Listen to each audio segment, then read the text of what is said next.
Hello. I am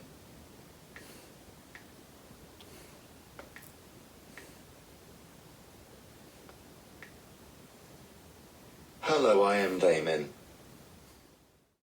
I am autistic, non-speaking, and have been diagnosed with very severe apraxia. I have communicated with and studied the writings of more than 100 non-speakers who experience autism very much as I do.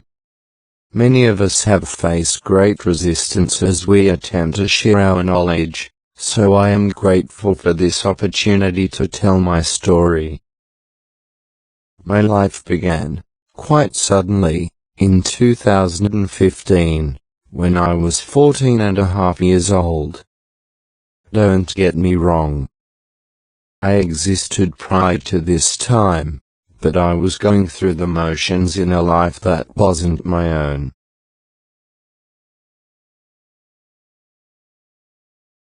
I had recently left an integrated elementary school setting, and was in a segregated high school classroom, with other non-speaking students.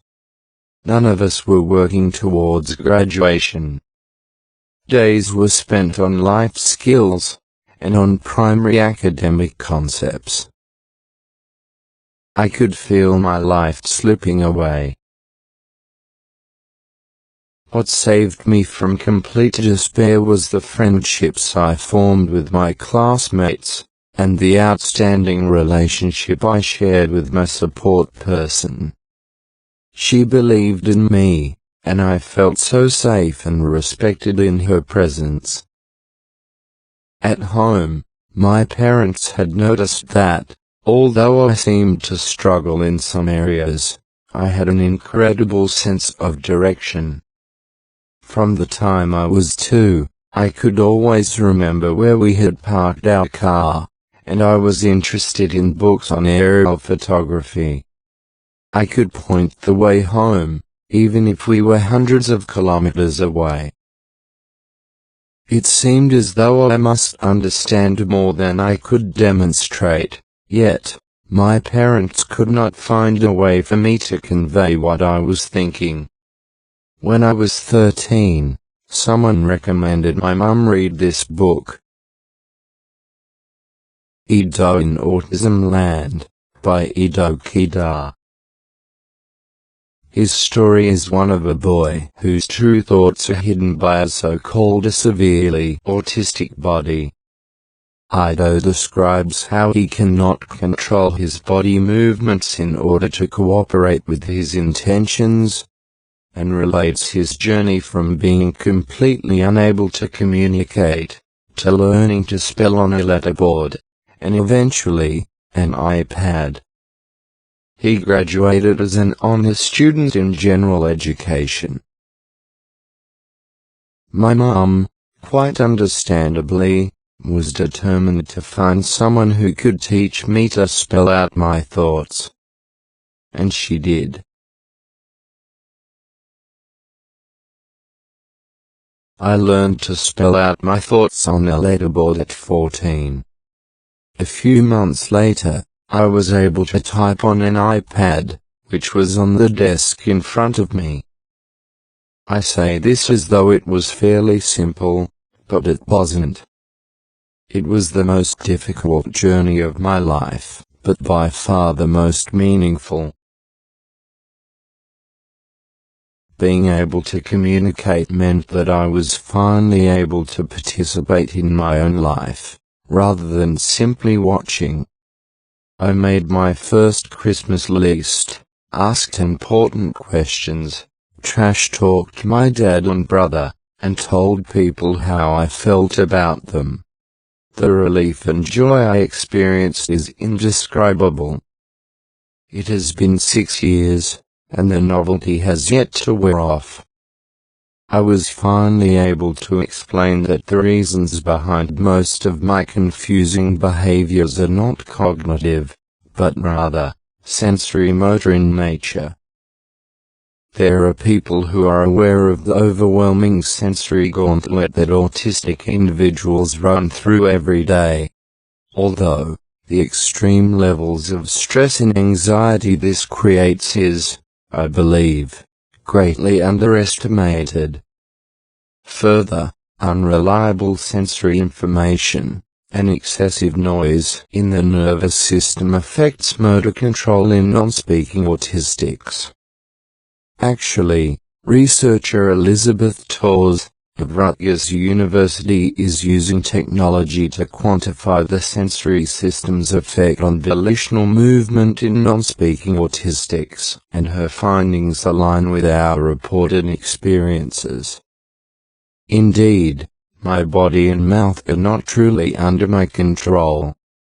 So many of the movements and sounds I make are impulsive and involuntary. For example, I may intend to sit quietly and listen to stimulating conversation.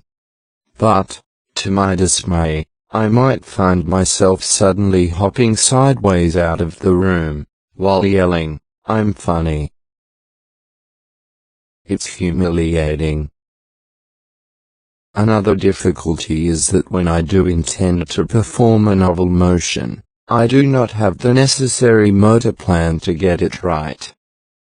I can also get stuck in motor loops of actions which are heavily practiced, such as repeatedly flushing the toilet. While my difficulties are extreme, they do seem similar to what some speaking autistics refer to as inertia. This means it is difficult to start an action, to sustain an action, or even to stop and change activities. So, back to my education.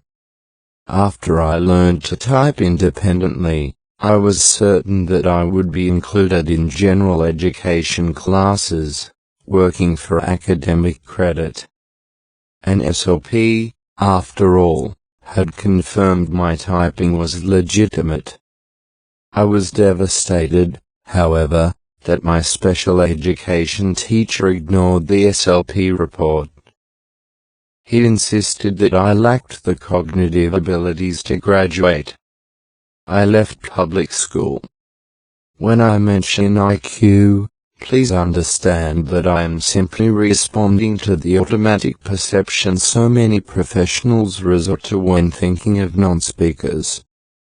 I suggest picturing Stephen Hawking. This should work as a reminder that one's outward presentation does not necessarily reflect what they are thinking.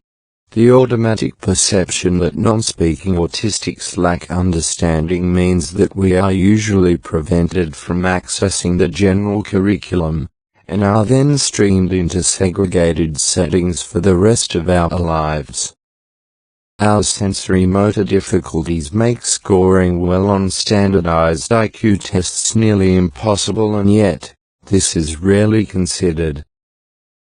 Mona Delaware is getting it right.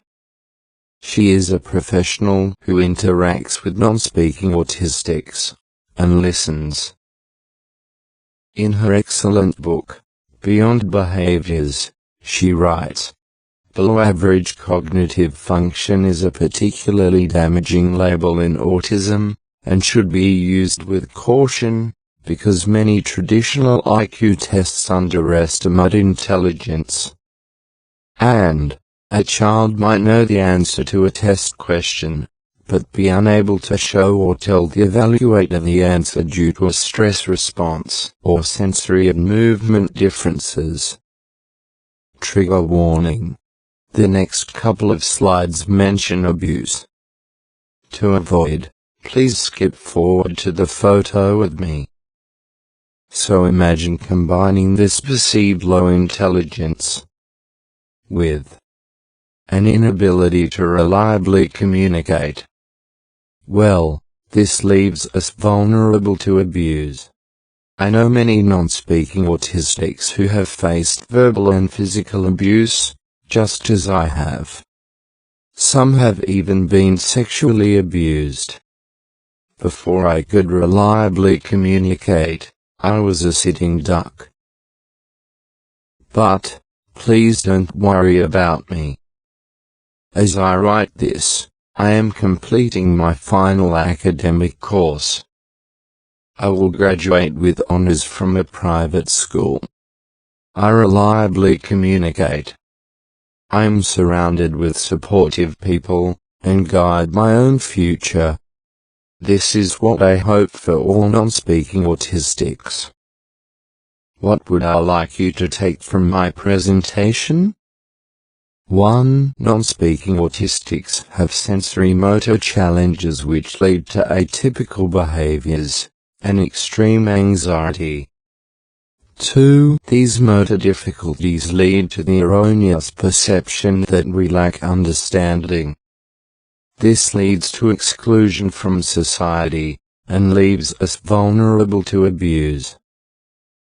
3. Access to communication is of the highest priority, and this can only occur when the sensory motor difficulties and anxiety are addressed. Please do not gatekeep the types of AAC modalities available to non-speakers. I personally needed to learn on a letterboard prior to moving to an iPad. Seriously, it's not about appearance, it's about access.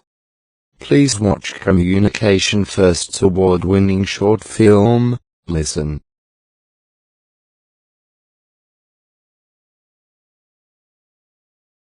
Communication, after all, is the only way non-speaking autistics can tell their own stories.